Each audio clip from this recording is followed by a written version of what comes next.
함께 즐기는 재림교회 역사 이야기.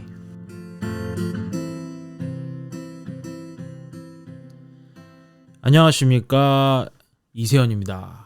재림교회 역사 이야기 팟캐스트 그 14번째 에피소드 대쟁2 시리즈. 영문으로 된 팟캐스트에는 Lovett's Grove라고 제목이 붙어 있습니다. 그 이유는 그곳에서 엘렌 화이트이 대쟁2에 관한 이상을 받기 때문이죠. 어쨌든 간만에 돌아왔는데 여러분들과 또 좋은 시간이 되면 좋겠습니다. 지난 에피소드 13번째 에피소드에서는 아이오와주 와콘의 몇몇 가정이 제임스와 엘렌 화이트 부부, 그들과 그다지 매끄럽지 않은 관계였다는 이야기를 했었습니다. 굳이 그 중에 한 사람을 콕 찍어서 얘기하자면 J.N. 앤드류스의 아버지였죠. 다행히도 나중에 화해를 하긴 했습니다만 그 서먹함이 쉽게 없어지진 않았을 겁니다.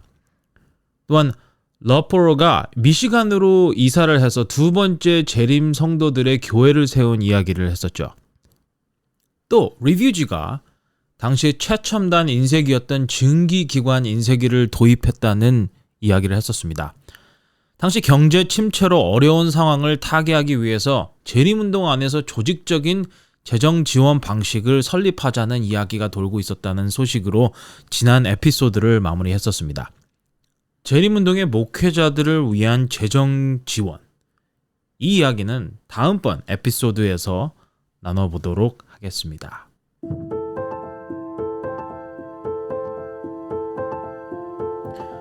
오늘은 1858년으로 돌아가서 그때 이야기를 해보려고 합니다. 당시 리뷰지의 기록을 보면 안식일을 지키는 재림 신도들은 그들이 발견한 진리에 대해서 아주 큰 자신감을 가지고 있었음을 알 수 있습니다. 1850년대에 출판된 리뷰지에는 재정 지원 요청, 중요한 행사에 대한 광고들, 출장 일정, 안식일과 재림 기별 전파에 대한 기사들이 실렸었고, 그 기사들을 통해서 우리는 당시 지도자들과 재림 신도들이 안식일과 재림 기별을 통해서 본인들이 기독교 세계의 종교적인 각성과 개혁을 일으키고 있다는 영적 자신감에 가득 차 있었음을 알 수 있습니다. 당연히 그들이 생각했던 개혁은 온 세상을 뒤집을 만큼의 개혁은 아니었습니다. 이곳저곳에서 10명, 20명 정도가 침례를 받고 있다는 보고들이 있었죠. 이렇게 해서 꾸준히 재림운동은 성장해 나갔습니다.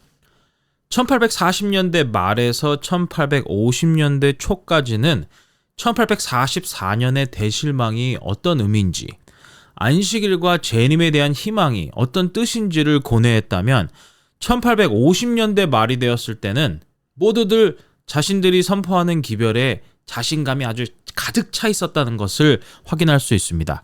드디어 1844년의 대실망, 그것으로부터 가졌던 질문에 대한 답을 찾았다고 생각한 것이죠. 우리는 답을 알고 있다. 얼마나 개운한 느낌일까요? 이런 자신감과 확신은 1858년 1월 5일에 리뷰지에 실린 글에 비유로 잘 나타나 있습니다.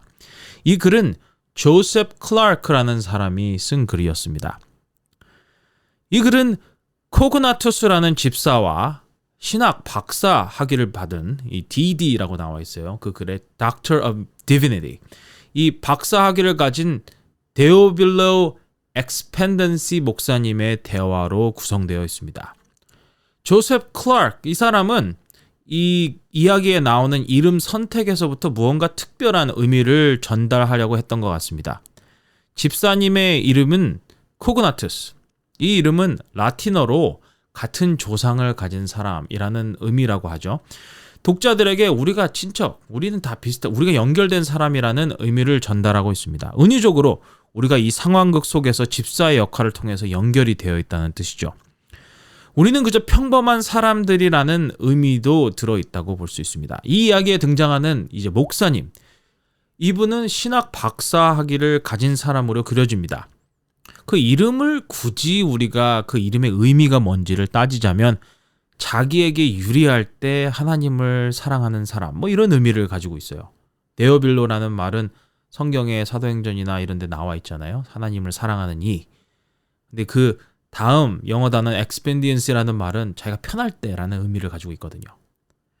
이 두 가지 이 생각을 보면은 대충 이 이야기가 어떤 의도로 쓰였는지 감이 잡히지 않습니까? 이 이야기는 집사님이 목사님에게 질문을 하는 것으로 시작됩니다. 집사님의 아들이 기독교의 전통적인 신념에 대한 질문을, 거기에 대한 고민을 한다고 목사님께 이야기합니다. 여기서 얘기하는 기독교의 전통적인 신념이라는 말은 이 전통이나 이제 특별히 일요일 준수에 대한 이야기였죠.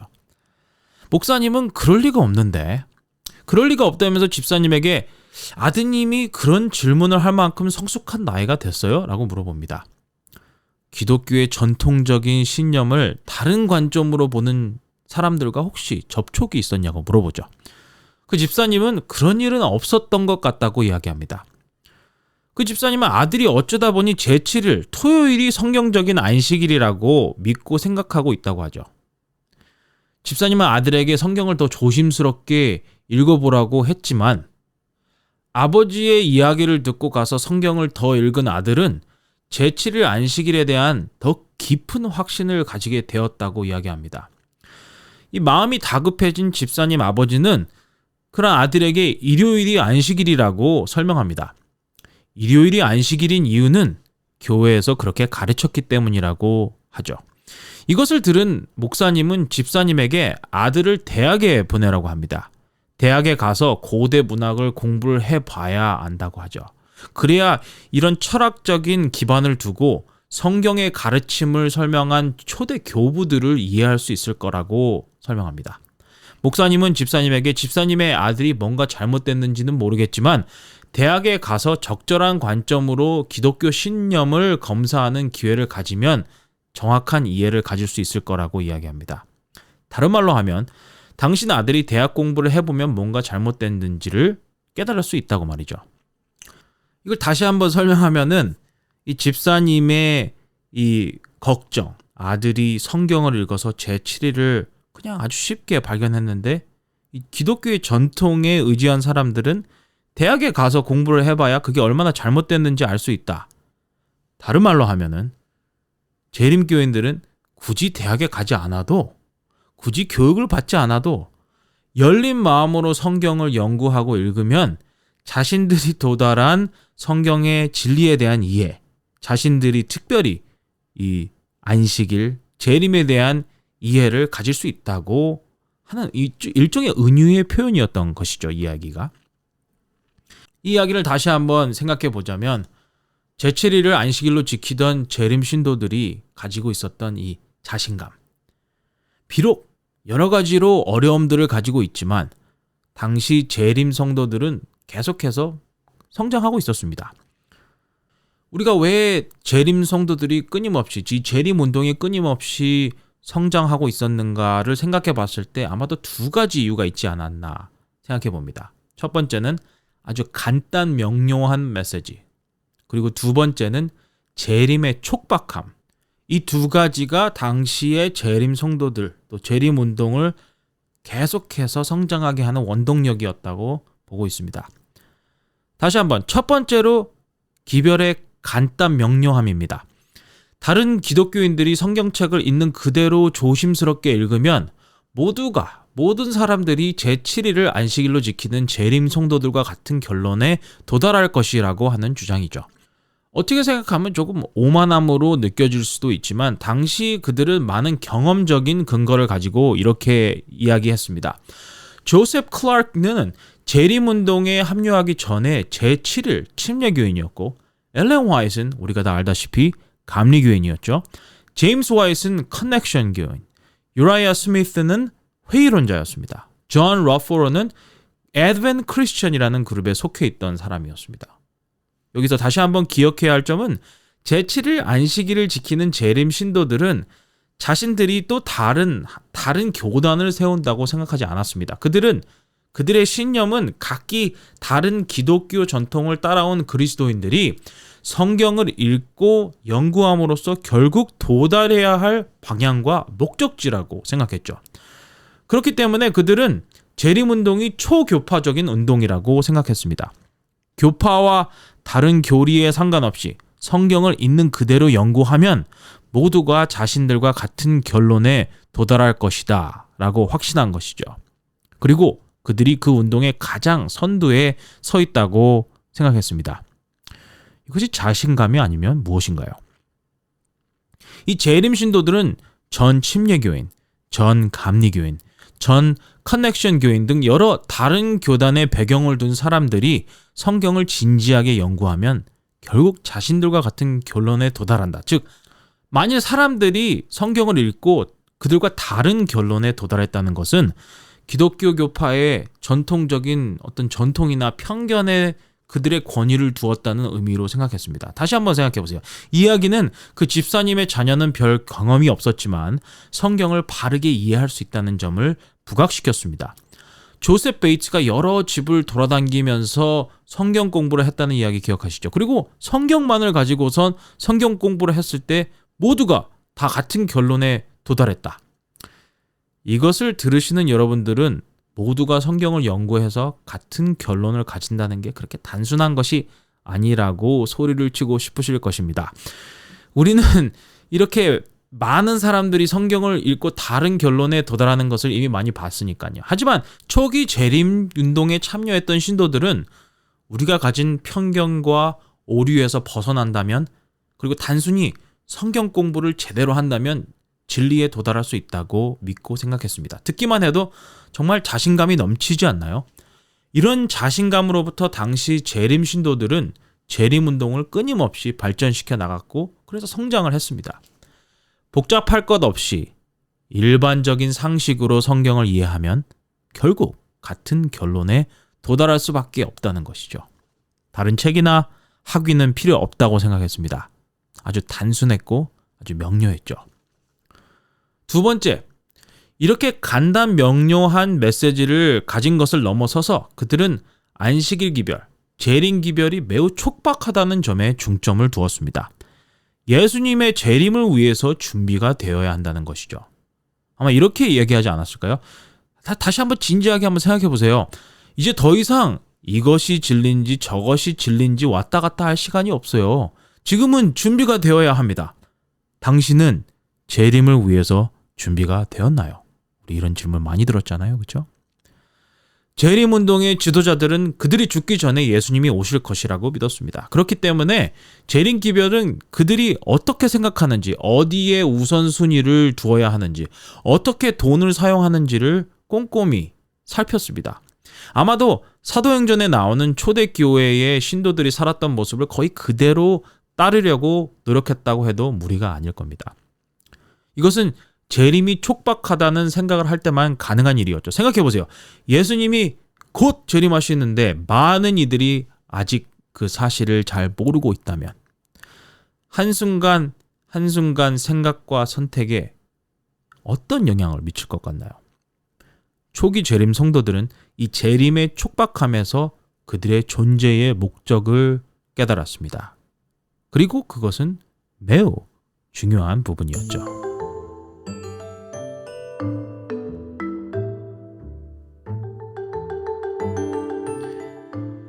이런 관점들이 1858년에 접어들면서 재림 신도들의 신앙적 태도를 결정했다고 볼 수 있습니다.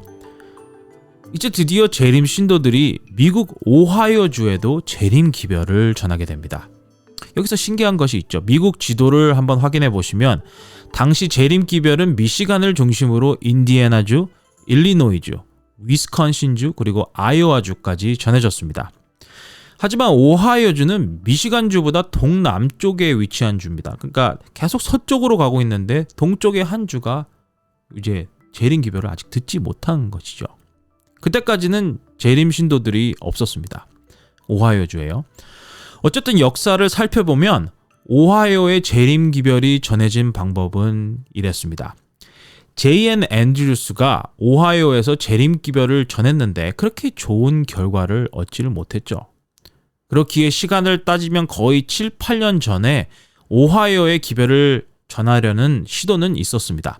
당시 리뷰지의 케이스라는 사람이 보고하기를 오하이오에는 정말 할 일이 많은데 일꾼이 적다는 기록을 했었죠. 드디어 엘렌과 제임스 와잇이 오하이오주에 등장하게 됩니다. 그곳에서 엘렌 화이트는 그의 사역에서 가장 중요한, 더 나아가 재림교회 전체 역사를 통틀어서 가장 중요하다고도 할 수 있는 대쟁투에 관한 이상을 보게 됩니다. 지금도 오하이오주에 가시면 톨리도라는 도시가 있습니다. 이 도시에서 약 15분에서 20분 정도를 남쪽으로 내려가면 볼링 그린이라고 불리우는 곳이 있죠. 지금도 그곳에 가면 오하이오주의 역사를 관장하는 붓에서 붙여놓은 사인을 볼 수 있습니다. 거기에는 오하이오에 세워진 첫 번째 제7일 안식일 예수 재림교회라고 쓰여져 있죠. G.W. 홀트라는 사람이 30-40명의 사람들에게 2주에 걸쳐서 기별을 전했다고 합니다. 그리고 그곳에 재림 신자들이 모여서 러베스 그로브라는 학교 건물에서 모임을 가졌죠. 한 달 후 제임스와 엘렌 화이트이 그곳을 방문했습니다. 제임스의 보고는 아주 긍정적이었습니다. 하지만 몇 가지 우려가 섞여 있었죠. 그는 이곳에 함께한 이들 중에 재산이 많은 이들이 많이 있다. 하지만 그 이후로 그들이 어려움에 빠지게 될 것이 우려된다 라고 기록했죠. 부자들이 교회로 온다면 제임스가 기뻐하지 않았을까 생각할 수도 있지만 오하이오 선교에 대한 보고는 제임스의 우려로 마무리를 했습니다. 돈이 많으면 역시 자기 자신을 의지하기 쉬울 수 있기 때문이죠. 제임스가 오하이오에 머물고 있을 때 그곳에서 장례식을 집례해달라는 요청을 받았습니다. 제임스가 말씀을 나누고 또한 엘렌도 말씀을 나눴죠. 장례식 때는 참 이런 많은 위로의 말씀이 필요합니다. 정말로 이 두 사람은 사역을 위해 뭉친 환상적인 커플임에 틀림없습니다. 이렇게 엘렌이 장례식에서 이제 말씀을 나누던 중에 갑자기요. 엘렌이 이상을 보기 시작했습니다. 나중에 기록에 따르면 2시간 정도 이상을 봤다고 합니다. 여러분들이 그 장례식에 참석했던 사람이라고 한번 상상해 보세요. 정말 어쩔 줄 모르는 상황이 아니었을까요? 거기에 참석하신 분들은.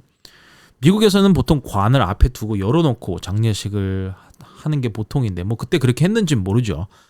하지만 거기에 참석하신 분들이 그곳에 앉아서 이 말씀을 하다가 그 중간에 이상을 보기 시작한 엘렌 화이트를 지켜보고 있었겠죠. 언제 그 이상이 맞춰질지도 모르고 이걸 어떻게 해야 되나, 참 난감한 상황이 아니었을까요? 하여튼 사람들은 이상을 보는 엘렌을 두고 장지에 가서 장례를 마무리 지었다고 합니다. 어쨌든 그때 그 상황에서 본 이상, 그의 5월 베릴크릭 대총회에서 제임스는 엘렌 화이트이 본 놀라운 이상에 대한 설명을 기록했습니다.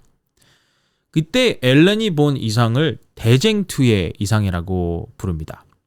대쟁투, controversy라고 영어로는 하는데, 선악의 대쟁투라는 표현은 우주적 관점에서 선과 악의 대쟁투가 이 지구의 처음과 끝을 연결하는 고리와 같다라는 관점이죠. 지금도 재림교회는 선과 악 사이의 대쟁투를 바탕으로 성경은 물론 세계 역사를 바라보고 있습니다. 지금도 재림교회 안에서는 이 각 시대의 대쟁투, 선과 악의 대쟁투라는 표현을 많이 사용합니다.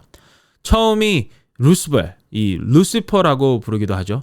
이 루스벨의 타락으로 시작되어서 계시록의 마지막을 장식하는 새 하늘과 새 땅을 연결한 이 거대한 역사관이라고 볼 수 있죠. 이 역사적인 관점을 간단하게 표현하자면 선과 악의 대쟁투라고 표현한 것입니다.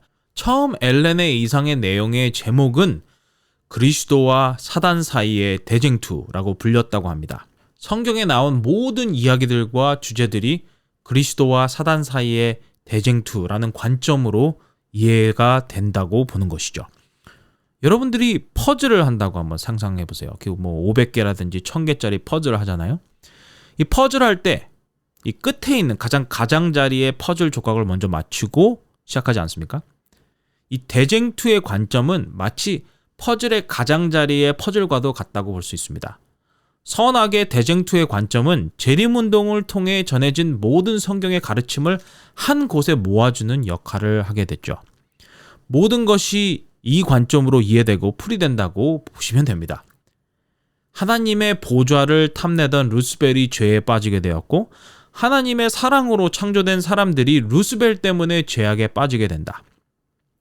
루스벨은 하나님의 품성을 공격하고 왜곡했으며 성경에 나오는 이야기들은 하나님께서 그분이 정말 어떤 분인지 또한 루스벨이 어떤 존재인지를 설명하기 위해서 나열된 이야기들이라는 것입니다.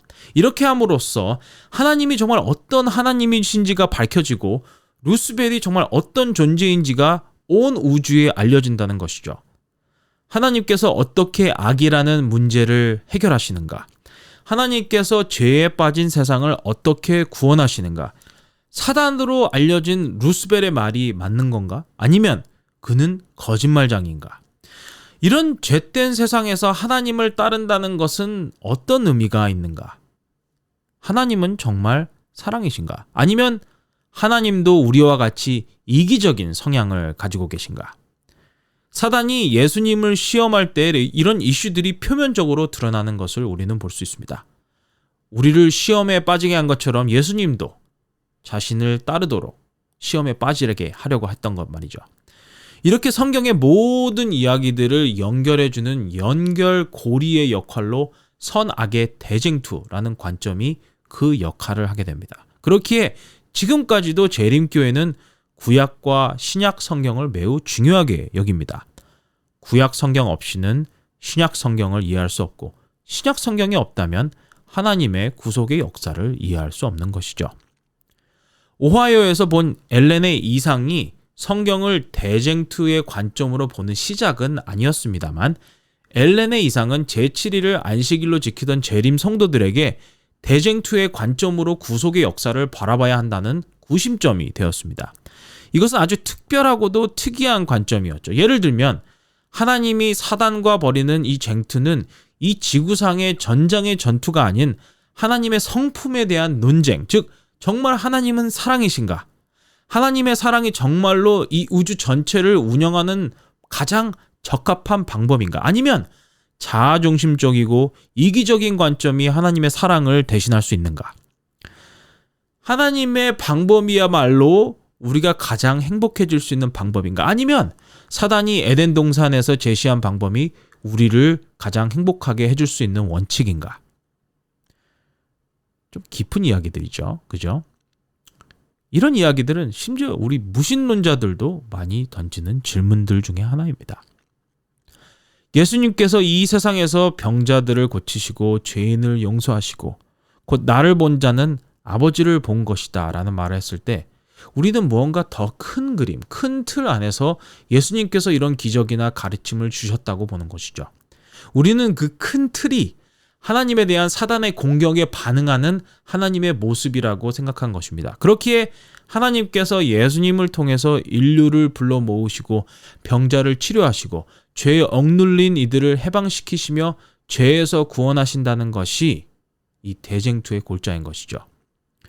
그렇게 예수님이 끊임없이 너희들은 이렇게 얘기하지만 나는 너희들에게 증거하노니 뭐 이런 말이 많이 나오잖아요. 신약성경에. 이런 말로 하나님의 나라의 원칙을 설명하려고 하신 것이라고 생각하는 것입니다. 그렇게 예수님께서 어떤 삶을 사셨는지는 그의 십자가 희생만큼이나 중요한 의미를 지니고 있습니다. 이것은 이 지구라는 이 죄된 세상에 살면서 우리 인생이 뭐 다 그런 거지 하고 살고 있던 우리 인류에게 꼭 세상의 방식이 다는 아니라는 이 환기를 시켜주는 것이죠.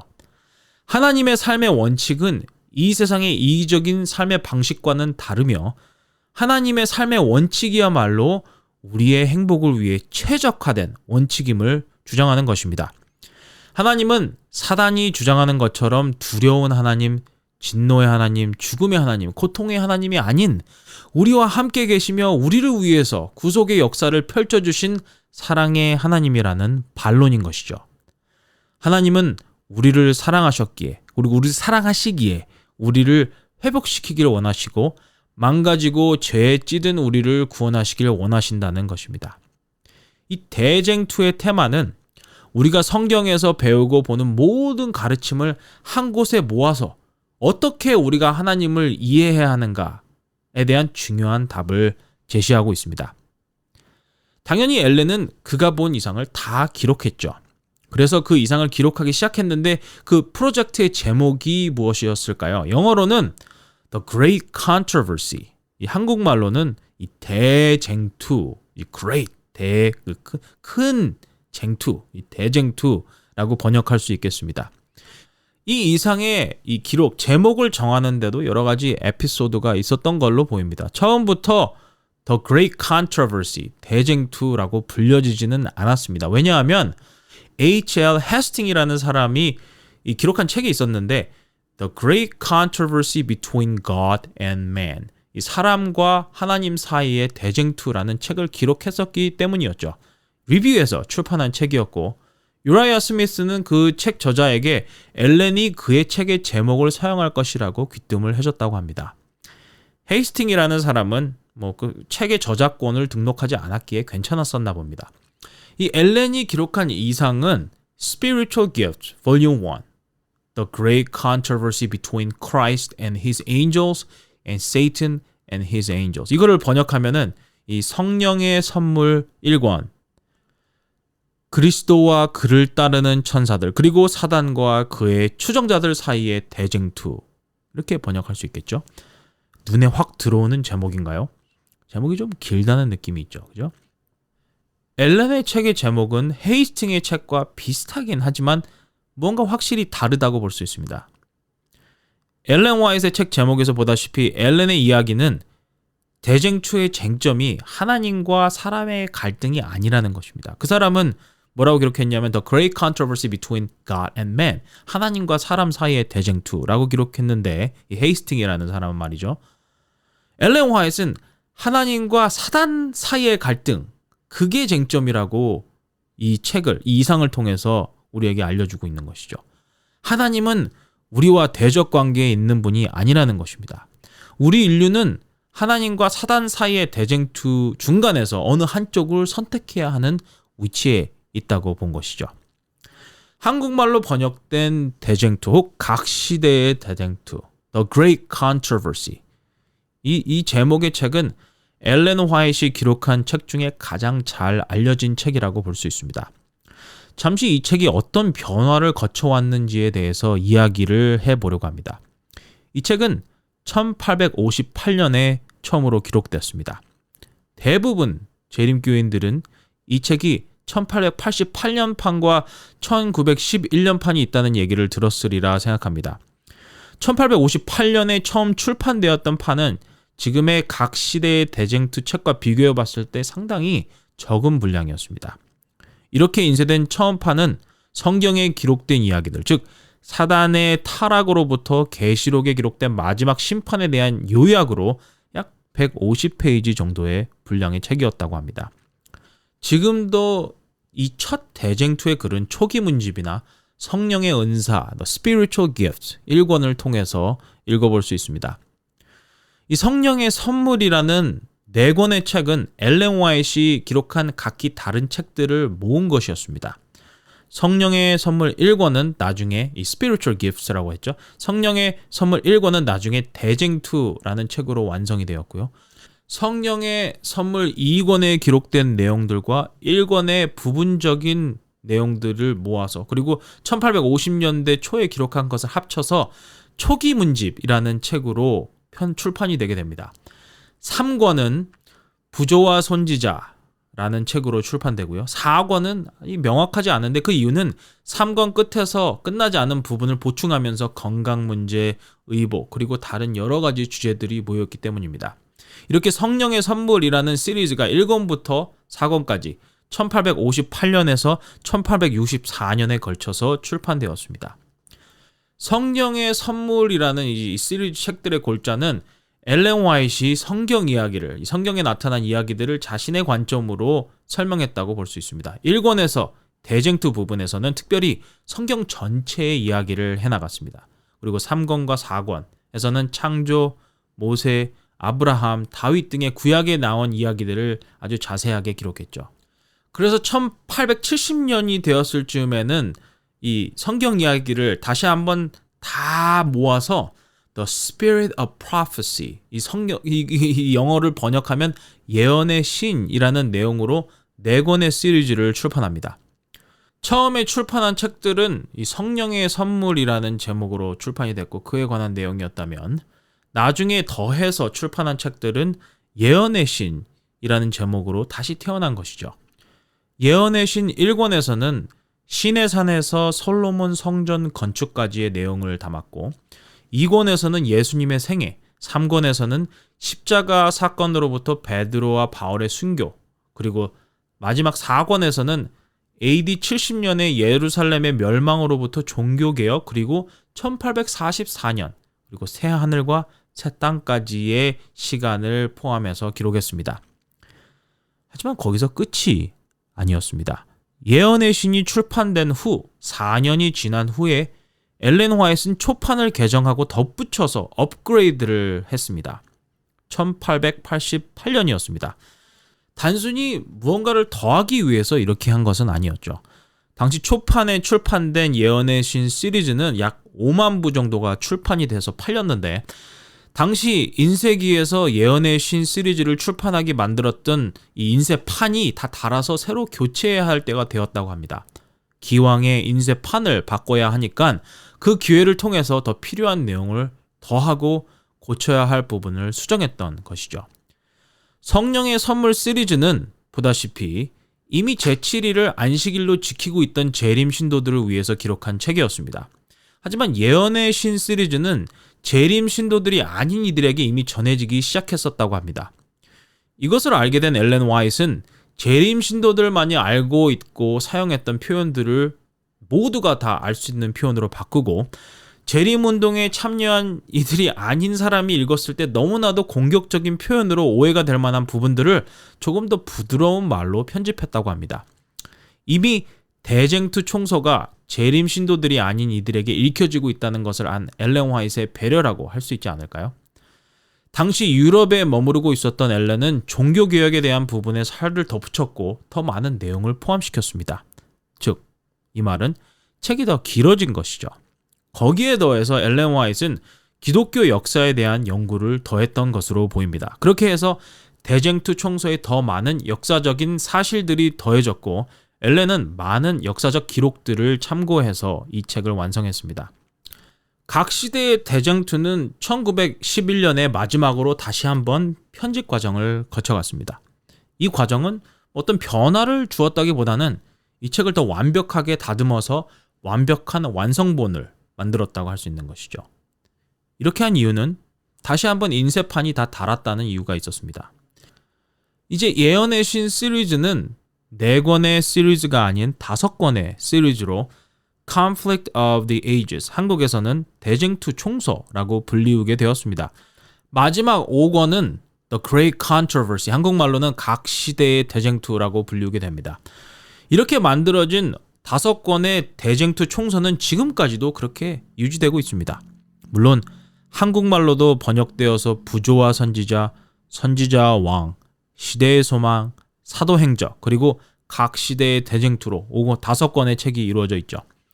엘렌이 처음에 이 책들을 기록했을 때에는 이 책의 편집본을 더하거나 늘릴 계획을 하지 않았던 것으로 보입니다. 하지만 상황에 따라서 더 유연하게 더 필요한 역사적인 사실들을 더하고 재림교인들이 아닌 사람들이 읽고 있다는 사실을 안 후에는 조금 더 읽기 쉽고 오해를 피할 수 있는 표현들로 다듬었던 것이죠. 엘렌 화이트이 대쟁투 시리즈를 기록할 때에 어떤 이의 글이나 역사적인 사실을 인용했습니다. 하지만 그는 그렇게 인용구를 어디서 가지고 왔다는 사실을 표기하는데 그렇게 주의를 기울이지 않았죠. 하지만 1911년이 되었을 때는 어디에서 이 글을 인용했는지를 표기하는 것이 아주 중요한 이슈가 되었습니다. 그래서 엘렌은 어디서 누구의 글을 인용했는지를 포함시켰습니다. 더 나아가서 1911년 이슈에서는 천주교회에 대한 종교개혁의 역사를 기술한 부분에 있어서 필요 없이 천주교인들을 자극할 만한 부분을 편집했죠. 그냥 단순히 이야기하기에는 조금 복잡한 역사이기는 합니다만 50년 동안에 기록된 대쟁투 시리즈가 어떻게 변화되어 왔는지를 들어보니 좀 신기하지 않나요?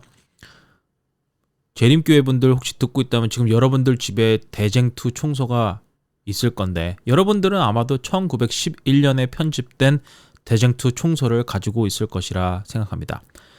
물론 한국말로 번역된 대쟁투 총서라면 편집된 해가 다를 수 있겠죠. 오늘 이야기한 것처럼 이 대쟁투 총서가 50년에 걸쳐서 편집되고 수정되었다는 사실을 여러분들은 어떻게 생각하시나요? 엘렌 화이트 유산위원회가 만들어서 관리하는 대쟁투 총서 앱에는 1888년 편집본과 1911년 편집본을 따로 올려놓았습니다. 그래서 사람들이 원하는 대로 대쟁투의 글을 읽게 해놨죠. 물론 영어로만 되어 있습니다. 저는 1911년 대쟁투 편집본에 대해서 굉장히 부정적인 시각을 가진 분들을 많이 만나본 적이 있습니다. 하지만 엘렌 화이트의 경험을 살펴보면 시간이 지나고 글을 읽는 독자가 누구냐에 따라서 본인이 쓴 글에 편집을 더하는 것에 주저하지 않았던 모습을 볼 수 있게 됩니다. 만약 엘렌 화이트이 지금도 살아있다면 어땠을까요? 아마도 지금도 편집에 편집을 더하고 지금 젊은이들이 사용하는 표현이나 언어를 사용해서 대쟁투를 기록하려고 하지 않았을까요? 아마도 지금까지 살아있었다면 대쟁투 시리즈가 한 100권이 되었을 수도 있습니다. 1911년 당시에 독자들을 위해서 자신의 글을 편집했던 엘렌이라면 지금 2024년에 맞게 수도 없이 편집을 했을 것이라고 생각합니다. 대쟁투, 이 대쟁투 총서 시리즈에서 이 대쟁투라는 이름을 딴 책은 5권 중에 1권밖에 없지만 재림교회는 성경에 나타난 사건들과 이야기들을 선과 악의 대쟁투의 관점으로 바라봅니다. 1858년에 출판된 대쟁투, 여기에 사용된 단어는 약 5만 단어 정도가 된다고 합니다. 하지만 네 번째 편집과 1911년 마지막 편집 과정을 거쳤을 때의 대쟁투 시리즈에 사용된 단어 수는 거의 24만 단어가 넘는다고 하죠. 대쟁투 총서 5권의 책으로 성경 전체의 역사와 종교개혁의 역사를 다룬 이 대쟁투의 관점으로 다룬 이것은 엘렌 화이트의 인생의 걸작이라고 할 수 있겠습니다. 그는 3600페이지를 직접 종이와 펜을 사용해서 손으로 기록했다고 하죠. 1858년에는 각 시대의 대쟁투를 50전, 우리 돈으로 500원 정도에 살 수 있었다고 합니다. 요즘에는 영문으로 된 각 시대의 대쟁투를 10불에서 15불이면 살 수 있는 세상에 살고 있는 우리. 다시 한번 엘렌 화이트의 수고에 감사한 마음을 가져야 하지 않을까요?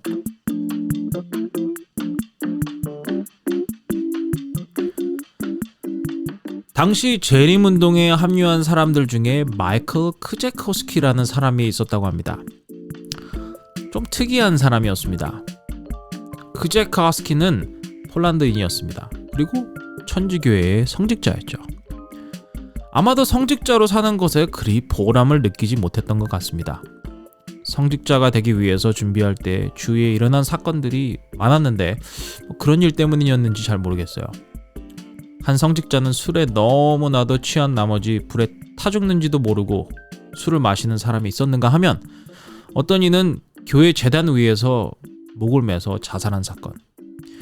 여기에 대해서 여러 가지 범죄로 체포되는 성직자 동료들이 많이 있었나 봅니다. 이런저런 사연들을 뒤로하고 쿠제코스키는 1843년에 천주교 사제가 되었습니다. 몇 해 후 그는 로마를 방문하게 되었고 거기서 교황을 만날 기회를 가졌다고 하죠. 이것이 그리 좋은 만남은 아니었었나 봅니다. 한 로마의 추기경이 크제코스키에게 로마에서 한 6년 동안 교회를 섬기는 게 어떻겠냐고 이야기했다고 합니다.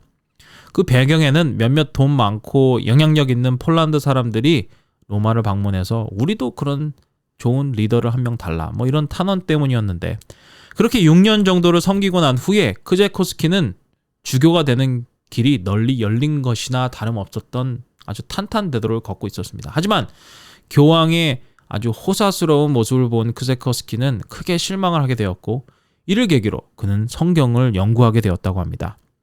1850년 약 7년의 사제 생활을 뒤로 한 채 그는 사직서를 내고 미국으로 건너옵니다. 1851년 그는 뉴욕주에서 프랑스계 캐나다인들이 모여있는 곳에 살면서 침례교인이 됩니다. 그러다가 1856년에 제7일 안식일을 지키는 재림 성도들의 모임에 참여하게 되었고 1857년에 제7일 안식일을 지키는 재림 신자가 되었습니다. 그는 이 기별을 가지고 유럽에 돌아가서 그 기별을 전하기를 원했지만 아직 조직적으로 그리고 재정적인 능력이 없었던 때라 크제코스키를 유럽에 보낼 생각도 아닌 보낼 능력도 재림 성도들에게는 없었죠.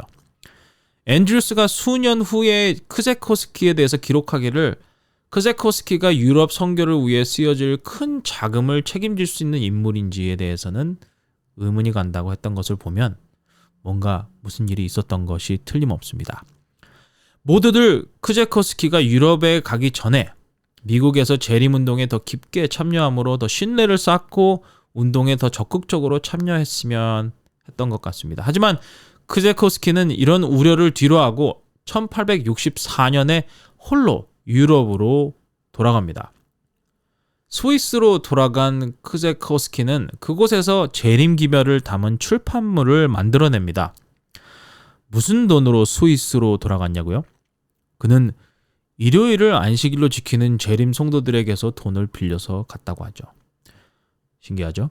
제7일을 안식일로 지키는 재림 기별을 전하기 위해서 일요일을 안식일로 지키는 재림 성도들의 도움을 받았다. 좀 이상한 그림이죠? 이렇게 역사가 우리의 관심을 사로잡는 것이 아닌가 생각합니다. 아주 특이한 캐릭터가 아닌가. 크제코스키는 영국, 스위스, 이탈리아, 독일, 오스트리아, 헝가리 그리고 루마니아에도 제7일 안식일을 지키는 재림교회를 개척합니다. 일요일을 안식일로 지키는 재림 신도들의 재정적인 지원을 받았기 때문에 예수님의 재림에 대한 설교에 중점을 두었다고 하죠. 하지만 거기에 조금씩 제7일 안식일에 대한 내용을 포함시켰다고 합니다. 이렇게 제7일 안식일 기별과 재림 기별을 전하는 동안 그가 필요한 자금은 일요일을 안식일로 지키는 재림 성도들이 냈다고 하니 참 아이러니하지 않을 수 없습니다. 아마도 크제코스키에게 자금을 보냈던 이들은 그가 가르치는 재림 기별 때문에 자금을 보냈을 것이고 제7일 안식일에 대해 가르치는 부분에 대해서는 그렇게 탐탁하게 여기지 않았을 것이기에 크제코스키는 그렇게 드러내지 않고 안식일 기별을 전했던 것으로 보입니다. 마치 비밀 요원처럼 말이죠. 안식일과 재림 기별을 유럽에 전했습니다. 크제코스키는 여러모로 아주 특별하고도 흔하지 않은, 평범하지 않은 인물이었음에 틀림없습니다. 그는 제7일을 안식일로 지키는 재림교인들과는 조금 다른 결의 인물이었죠. 그는 밀러운동의 배경이 없는 사람이었습니다. 그는 개신교에 발을 담근 지도 얼마 되지 않은 사람이었죠. 또 그는 전 천주교의 사제였습니다. 교황을 직접 만나본 사람이었죠. 그가 천주교에 머물렀다면 미래가 창창했던 사람이었는데 그러다가 완전히 다른 문화와 다른 나라에서 시작된 기독교 기별을 받아들이고 그 기별을 전하는 전도자가 되었다는 것입니다. 문제는 크제코스키가 자기가 원하는 대로 생각하는 대로 계획하는 대로 원하는 대로 가고 싶은 대로 사역을 했다는 것이죠. 그는 어떤 조직에 조용히 머물러 있을 인물이 아니었습니다. 그는 재림교회가 공식적으로 유럽에 파송한 선교사로 기억되지 않습니다. 왜냐하면 재림교회가 공식적으로 파송한 사람이 아니었기 때문이었죠. 그는 재림운동의 지도자들에게 자신이 어디서 어떻게 선교 사업을 해야 되는지 물어보지 않았고 그가 가고자 하는 곳에 가서 마음대로 원하는 대로 선교 활동을 하기를 원했던 사람이었습니다. 즉 그는 제7일을 안식일로 지키는 재림 신도로서 선교지에 있었지만 재림운동의 지도자들이 만들어 놓은 틀 안에서 움직이는 사람은 아니었죠. 그는 재림기별, 안식일 기별을 진지하게 받아들였지만 지도자들이 생각하는 방향이 아닌 그가 원하는 바 안에서 움직인다는 그만의 철학이 있었습니다. 그리고 그 스스로 또한 독립적으로 했던 일에 매우 익숙했고 성공적이었습니다. 제이앤 앤드루스가 재림교회의 공식적인 선교사로 몇 해 후에 스위스에 도착했을 때에는 그곳에 제7일을 안식일로 지키며 재림기별을 받아들인 71명의 신자들을 만날 수 있었습니다. 좀 특이한 점이 있다면 제이앤 앤드루스가 만난 이들은 미국에 자신들과 같은 성경의 이해와 믿음을 가진 이들이 있다는 사실을 전혀 모르고 있었다는 점이죠. 참 기묘한 일 아닌가요? 어떻게 이들이 미국의 재림운동에 대해 알았는지도 참으로 신기한 이야기입니다. 한 사람이 어떻게 하다가 보게 된 리뷰지를 보고 유라이아 스미스에게 연락을 하면서 시작된 일이었죠. 일요일을 안식일로 지키던 재림교인들, 크제코스키에게 봉급을 지급하면서 선교 활동을 하도록 해주었던 이들은 그가 안식일 기별을 전했다는 사실에 놀랄 수밖에 없었겠죠.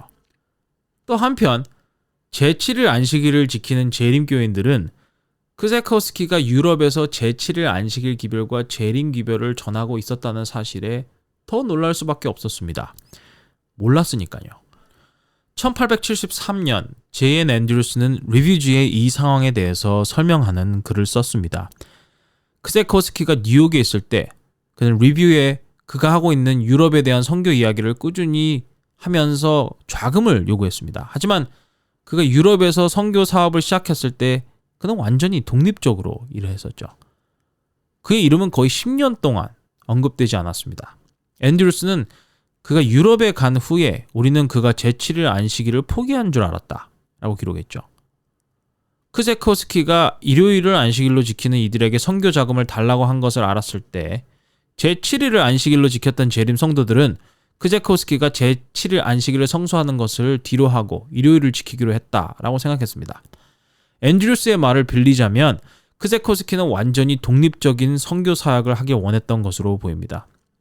이것이 뚜렷해진 것은 그의 자금 사용 방식이었습니다.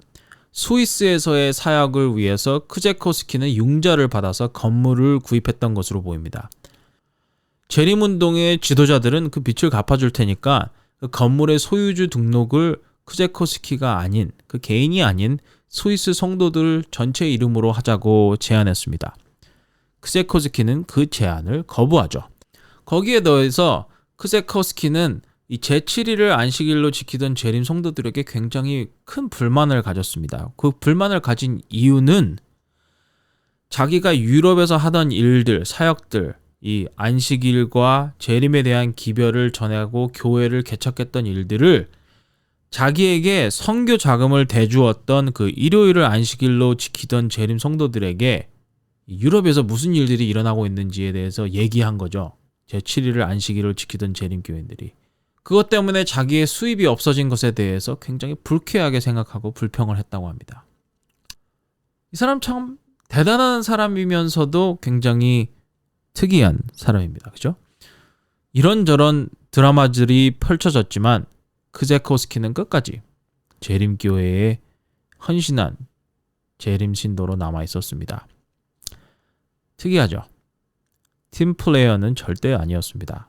하지만 그는 유럽에서 재림 기별과 안식일 기별을 전하기 위해서 노력했고 매우 성공적이었습니다. 지금 돌아보면 스위스의 재림 성도들이 미국의 재림 성도들에게 연락을 취한 것이 참으로 감사한 일이 아닐까 합니다. 안 그랬다면 크세코스키의 사역과 수고는 어쩌면 없어져 버렸을 수도 있으니까요. 미국의 재림 성도들과 연계되었기에 지금까지 그의 수고와 사역이 후대에 전해지지 않았나 생각합니다. 마치 미국에 있었던 재림 성도들이 여러 가지 일들을 겪었던 것처럼 그들도 비슷한 역경을 거치면서 결국에 어떤 교회가 되었을지 모르는 일이기 때문이죠. 상황이 어찌 되었든 결국에는 협력하여 선을 이루었으니 다행입니다.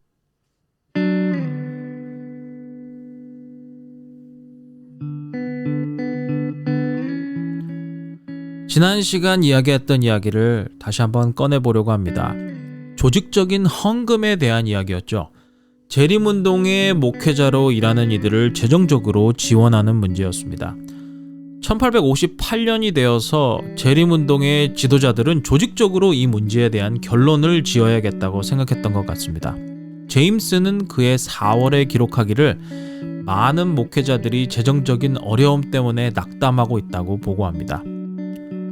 성도들이 나서서 무언가 더 특별히 목회자들을 재정적으로 지원하는 일을 해야 한다고 이야기한 것이죠.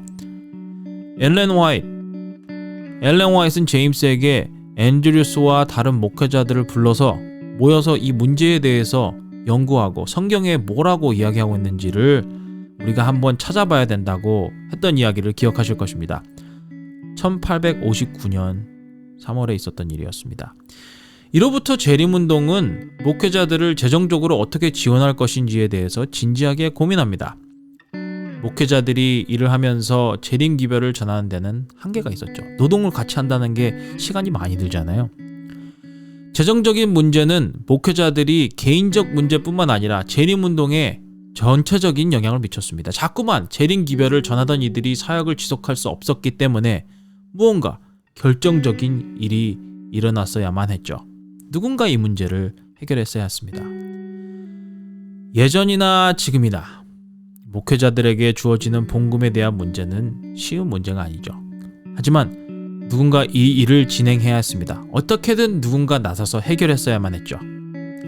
다음 에피소드에서는 이 문제에 대해서 이야기를 나눠보도록 하겠습니다.